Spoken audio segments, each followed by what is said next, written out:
Isles of Yore is potentially bringing in some big new content that could save the game, or is it a little too late? Well, today I'm going to be talking about everything. We're going to be looking at a new dinosaur, a new mechanic, and a new overhaul to an existing mechanic that is coming in the next update. Timestamps for everything that are now on the screen, and if you are new, feel free to subscribe. But other than that, let's just dive right into the video.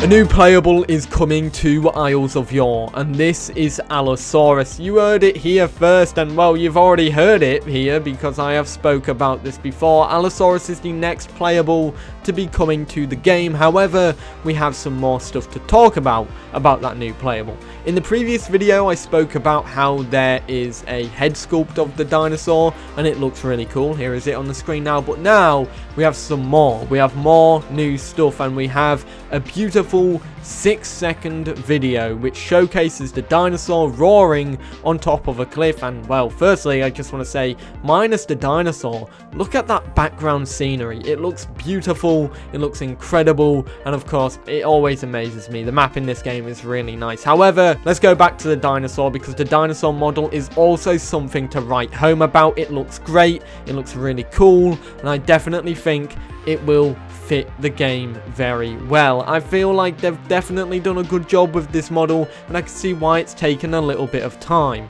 That being said, the animation that is played is a call animation. Once again, it looks great, it looks smooth, and overall it kind of runs out quite nicely.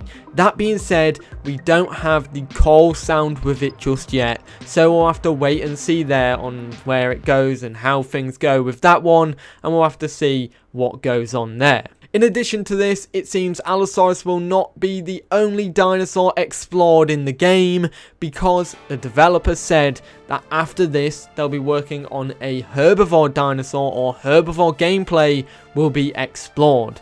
So what do you think about Allosaurus? Will it bring you back to the game, or are you excited to play it, or will this be enough to get you back or to the game in general?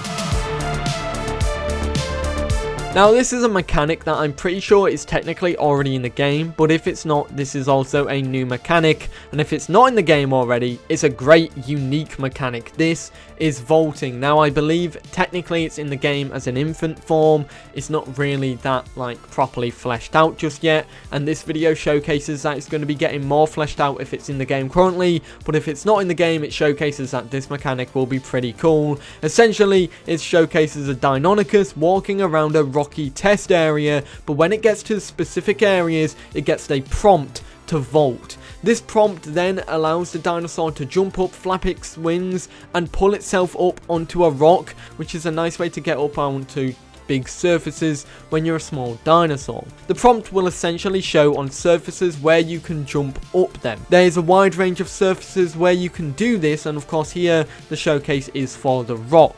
It really helps you in assisting getting up large rocky areas or large surfaces in general where you have to jump up.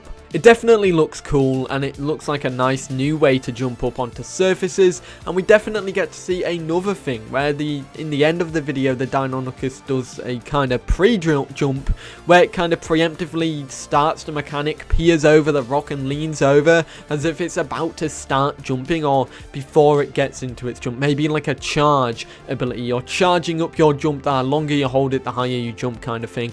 But it's really cool. I like the idea of it, and whatever it is, it definitely leaves a lot in the question, and it makes me think, what actually is this mechanic? Another thing that is coming in the future for the game is something that is desperately needed, and I'm glad that the developer is taking the time to look at this mechanic. This is terrain alignment. Essentially, you're no longer burying your head in the ground. The dinosaur will quite easily run up and down surfaces without, being able to just get stuck in them or glitch through them or stay flat on the surface with its head in the ground. This is a nice idea.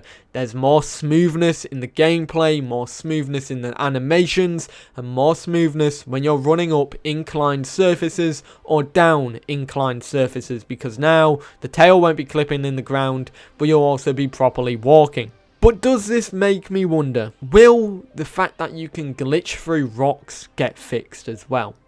I don't think it'll be fixed with this mechanic, but it is always a wonderful guess anyways. And finally, there is a brand new update that is coming to Isles of Yore. This is an update that we don't know too much about just yet. However, we know about one of the core features in this update, and it is essentially that the developer is overhauling how scent works in the game. And well, let's just get into what the developer said. Quick update, that smell is getting an overhaul in the upcoming patch. We're still working on the visual effects, but here's a simple screenshot that shows one of the new behaviors. Previously, the scent system would direct you straight to the animal you were tracking. Now, instead, the system will direct you onto and along the actual path the animal walked. In case we wrap this up in time, we'd like to push it a bit further still with this. Or alternatively, an upcoming patch, by adding depth to the mechanic through disabling the tracking for a period after getting into water and taking a mud bath, which is pretty cool. An image is on the screen now which showcases what they mention. You can see how the scent icon kind of loops around to the Stegosaurus instead of going straight towards it, which it would normally do in the past, which is a really good idea. I like this a ton. It definitely won't make things confusing as well. It allows you to track around the animals, footprints where they've walked, which is a nice feature. I like the idea of adding more depth to this as well, where you can go in mud or go into water and it will cancel the dinosaur's tracking for a certain amount of time. I like that idea a ton. It allows you to escape from people that are hunting you, and it makes me wonder, will AI carnivores be able to put into place this new smell system and this new tracking system, or is it just tied to human players hunting other dinosaurs?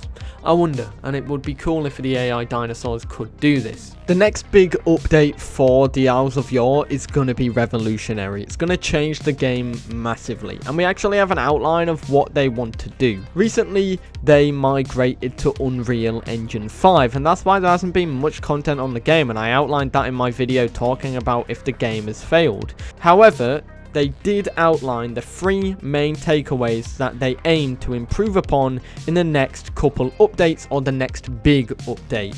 These are more playables, more variety in playstyle, and a more engaging map. In terms of variety in playstyle, that's been tackled by the addition of new characters and other stuff. So the new characters, for example Allosaurus, are being built from the ground up. It's a direct result of the effort of expanding the roster, and the next herbivore will be the same case in that. With the herbivore, they're going from a store model for as a base and laid custom sounds on top to bring the animal to life. So this could mean that that next herbivore is already in development. However, we'll probably see more about that soon. The next big thing is a more engaging map. The first map for the developers was essentially a stress test to see what they can do and what people like, and it seems the feedback has been added. They'll be revisiting the old map in the future, but for now they're focusing on a new map. This new map will be handcrafted in terms of new biomes and feel more unique and engaging. It's also going to be slightly smaller than the old map to ensure that everything is engaging and unique. In fact, we have a sneak preview of one of the biomes on the map, and it looks absolutely beautiful. I love the detail there, and the color of the water is insanely nice. Of course, there's more stuff that they'll want to include in the future, but that might come in future gameplay patches. But for now, this could be one of the biggest gameplay updates for the Isles of Yore and could change it for good. But anyways, everybody, that's everything new with the Isles of Yore lately. Now, it's not really the biggest of updates because, well, this game is still being worked on by one developer. However, I'd love to know what you think about it. Do you think this is enough to pull you back to the game? Is this enough to keep you here? Or is this enough to make you interested in getting the game in the first place? Let me know your thoughts. I know this game kind of has a love story. People like it. People want to see it do well. So I'm happy to see that the new Allosaurus is coming. New mechanics are getting overhauled, and it's kind of now fleshing itself out a little bit, and I like the idea that it's doing that. Anyways, guys, I hope you enjoyed the video. If you are new, feel free to subscribe, but other than that, I'll catch you in the next one. Have a great day. Peace.